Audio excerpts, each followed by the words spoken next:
So you want to play Lost Ark, not mess up early on, but take your time learning the game.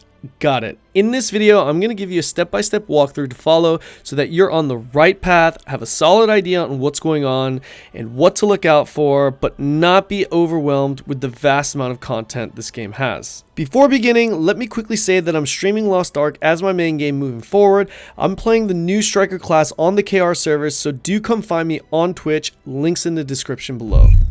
After choosing a class and creating your character, you'll be immediately thrown into this space-like zone where you'll actually choose which subclass you want to be. This zone is here solely for the purpose of allowing you to try out all the subclasses and ultimately choosing one. This zone is called Tritian, and outside of returning from time to time for story progression, you'll be able to eventually teleport back to this area at any time in order to test out builds and measure your DPS. After selecting a class, you'll actually insta-level to 10, and depending on the game version you're playing, you'll either begin a prologue that's unique to each class or you'll begin your main campaign. The prologue is pretty straightforward. It's essentially just giving you some backstory to your character plus tutorial stuff. You do have the option to skip it and it doesn't give you any experience. If you're playing an older version of the game that doesn't have the prologue, or if you finished it or skipped it, you'll begin the main campaign in an area called Artemis.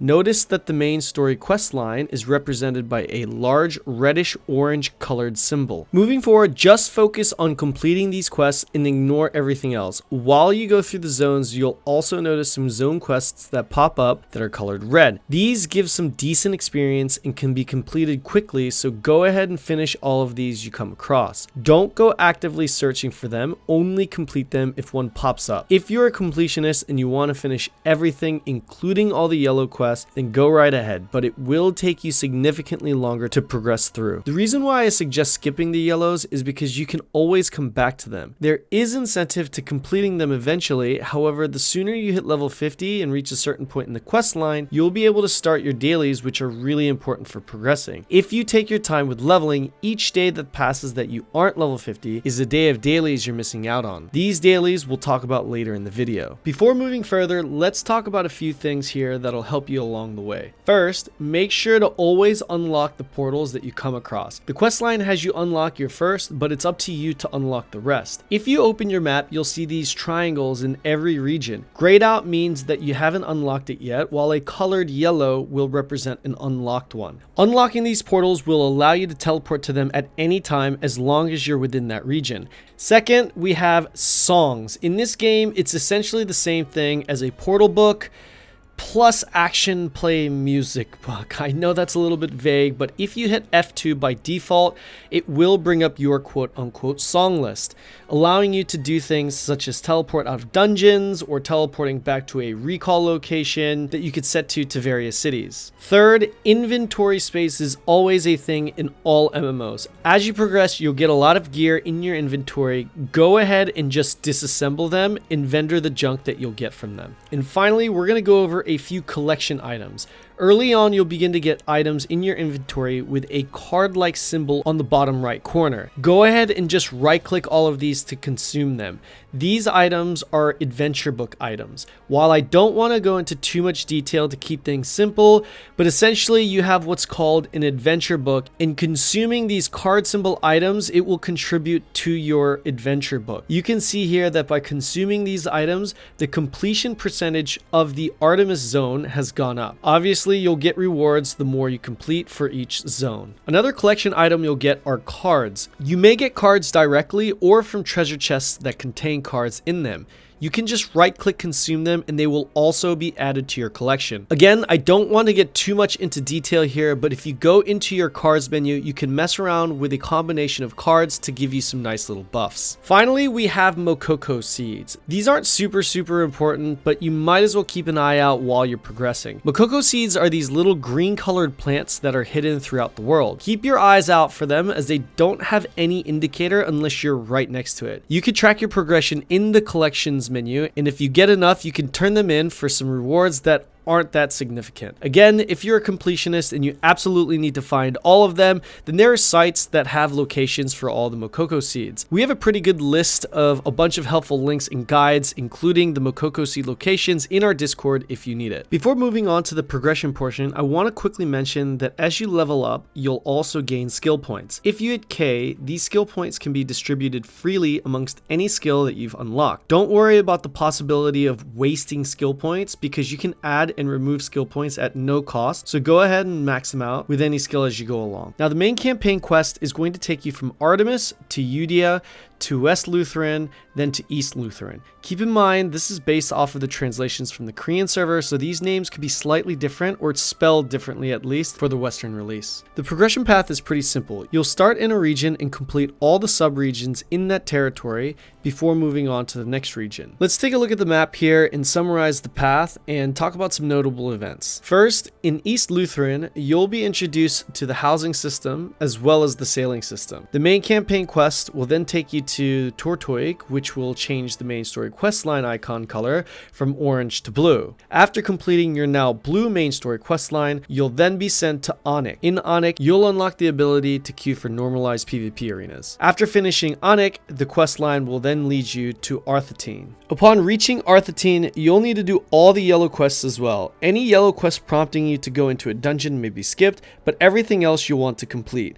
If you don't finish all the yellow quests from this point on, you'll be locked out and unable to progress through the main story quest line. Be sure to be about level 49.5 or so when completing Arthetine, or you'll have to backtrack in order to complete the next region. That next region being North Burn. One quick mention about a story dungeon called Heart of Crater that you'll go through in Arthetine. While going through this dungeon, keep your eye out for mechs that you can jump in. This dungeon is easy mode when you can jump into a mech. A lot of people actually miss this when doing the dungeon for the first time. Oh, and there's also a Mokoko seed there, as you see in this video. After hitting level 50 in this region, you will have the chance to unlock your awakening ability. Hit F2 in Port to Tritian, where the lady there should have a purple quest ready for you that says Awakening. Complete this and you'll unlock your awakening ability. After completing North Burn, the questline will send you to the final region before hitting level 50, Shoeshire. When leaving for Shoeshire, be sure to swap out your boat to the Boxtoon boat, which is the one with the drills coming out of it. You won't be able to enter Shoeshire with any other boat. Finally, upon completing the Shoeshire region, you'll be given your first full set of tier 1 gear. If for whatever reason you're unable to get to Shoeshire, the other way you can get your tier 1 gear is through your dailies. One final tip I want to mention now is that if you do need to travel around from continent to continent, the fastest way to travel would be to talk to an embark liner NPC. Again, I'm not sure what the official NPC type will be called in the West, but you can find these NPCs next to the portal of every major harbor that allows you to sail off. These NPCs will allow you to pretty much teleport to any unlocked area of choice at a silver cost. If you do choose to use this form of transportation, your boats will always follow you to whatever area you port to. Now that you have your full tier 1 set of gear, you'll notice that the only way to continue the main campaign questline is to get your gear up to 460 from your current 302. You're pretty much ready to begin your endgame journey now, as your main focus is to progress your gear. We're not going to go over every single content related thing in this video to keep it short and sweet for the new players, but I will tell you the 3 things that you do need to make sure you do in order to gear up right now. But first, make sure you go to Burn and finish a purple quest that gives you your free pet.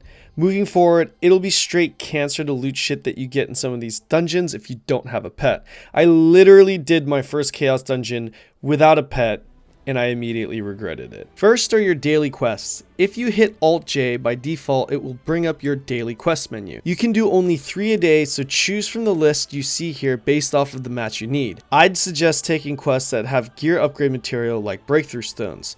You can accept as many as you want and forfeit them without any penalties. Just complete 3 and you won't be able to complete any more for that day. If you have autocomplete scrolls or diamonds, you could just spend them to autocomplete the daily. There are also guild dailies that you could pick up, so be sure to join a guild to maximize gains. Second, you have your chaos dungeons. You can run these and get some nice enhancement material and gear twice a day. You can queue these up by going to Burn and interacting with the chaos dungeon statue you see here. The chaos dungeon is a soloable dungeon dungeon that spawns monsters in constantly. This is a pretty easy peasy mode and can be completed fairly quick. These dungeons are gated by your campaign, so select the one that is appropriate for you and you're ready to go. Third, you have your Guardian Subjugation. I honestly have no idea what this is going to actually be called in the West, but it's pretty much Monster Hunter Online mode. Just north of the Chaos Dungeon statue and to the left, you'll see this bulletin board that you can interact with. These you'll want to queue up with a group. Depending on class and gear, you could solo queue, but it's significantly faster in a group even if you can solo it. These you have what's called a relaxation bonus that awards you with double the rewards for completing, so it's not necessary to do this every single day. As you gear up, there will be more and more content that's unlocked that you could do, but for now, your goal is to hit 460 and continue your main campaign. What you do from here is now up to you. Personally, I hope I'll be able to gear past 302 because I may or may not be able to get out of the PvP arenas. Hope this helps, and if you have any other questions, let me know in the comment section below. Otherwise, I'll see you on Twitch.